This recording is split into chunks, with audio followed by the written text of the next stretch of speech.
Hi, how are you? Today's video, we are going to be making ropes using recycled fabrics, as this is a continuation of the recycled cage decor series. For today's projects, you're going to need something to cut your fabric with.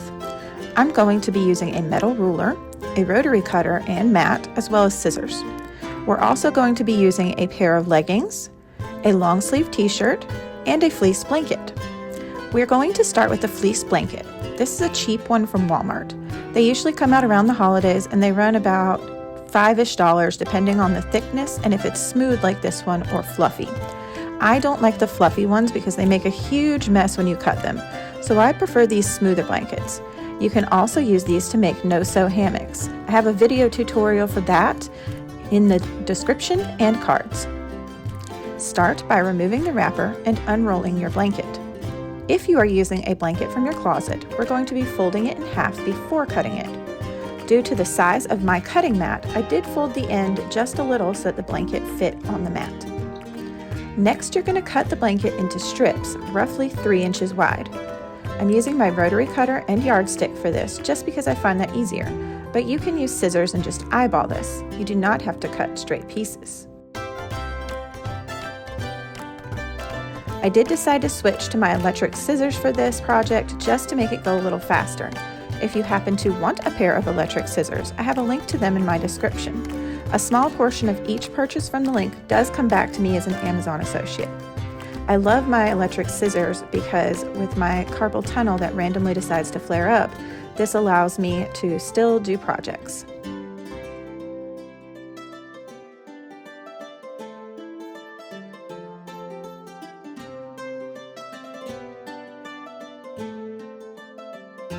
Once you've cut your blanket into strips, the next thing to do is cut off the decorative edging.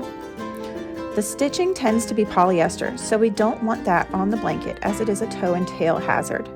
More info on fibers and fabric safety can be found in the video linked in the description and cards.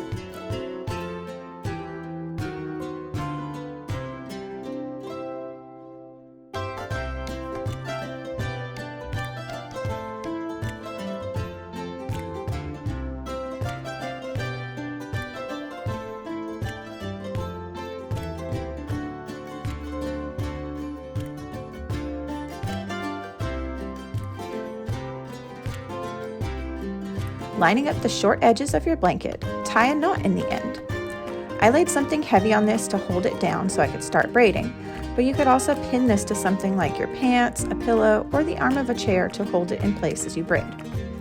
We're just going to create a simple 3-strand braid for this and all the ropes in this video. There's many other methods for braiding, but this is just a super easy way to do it.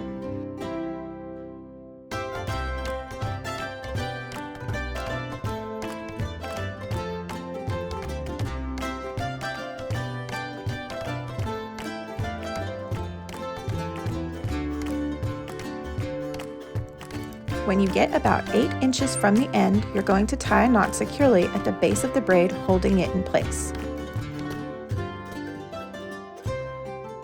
Then trim all the ends evenly, and you have a finished rope. Repeat this process for all your other strips. One of these Walmart blankets can make about 4 ropes, which is excellent for the price. They are able to stretch quite a lot, making them a bit more versatile than cotton ropes as well. You can tie knots in these to make them shorter and add some texture variety.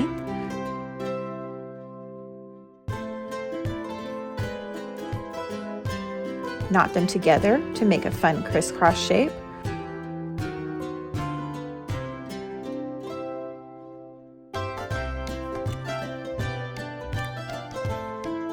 Or use hanging up all by themselves. For extra long ropes, you can even tie the ends together and use them that way.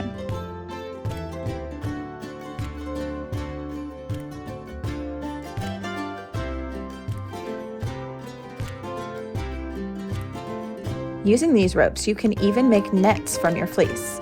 This is an example made by Amy Lenz in the Crafty Rat Owners DIY Facebook group.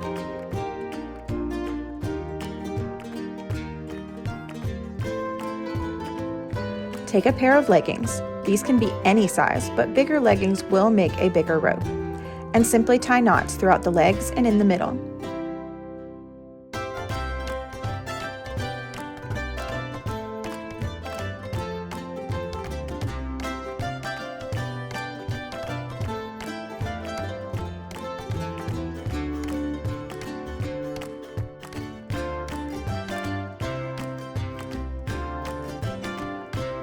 Make a small hole in the ends of the legs and use that to hang them.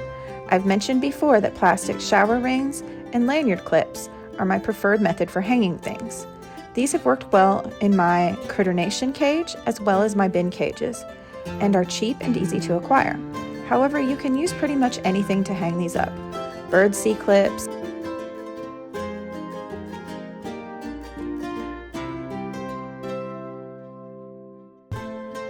or carabiners,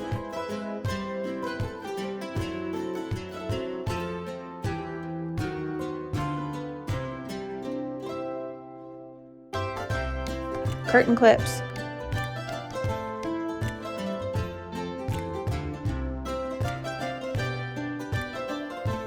or even zip ties and pipe cleaners to fasten directly to the cage. This next method involves using a long sleeve t-shirt, and you will need to use scissors. You could technically use a short sleeve shirt, but you will only get one rope out of that as opposed to two if you use long sleeved. My demo shirt is a junior's extra large, but a bigger shirt would yield larger ropes, and a smaller one will make smaller ropes. Start by cutting the shirt in half from one armpit all the way across the body to the other.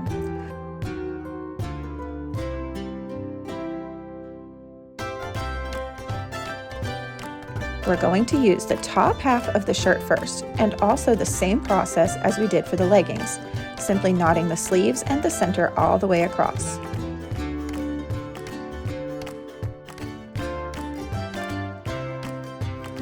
Make a hole in the end of the sleeve about an inch from the hem if you wish to hang it using clips.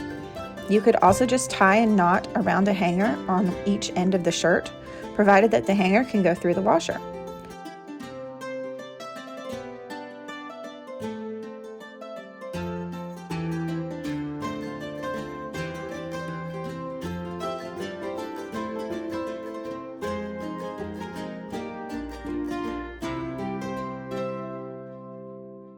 For the bottom portion of the shirt, fold in thirds from the cut edge to the hem.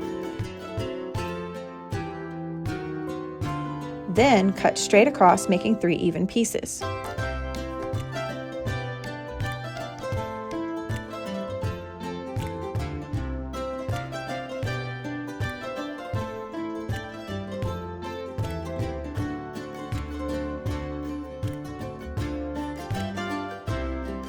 You should now have 3 loops of fabric that are roughly the same size. Cut open each one on the short side.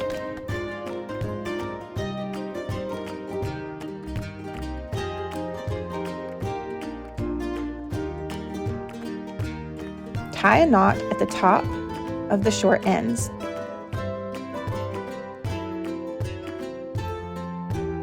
Then do a 3-strand braid all the way to about 6 to 8 inches from the ends.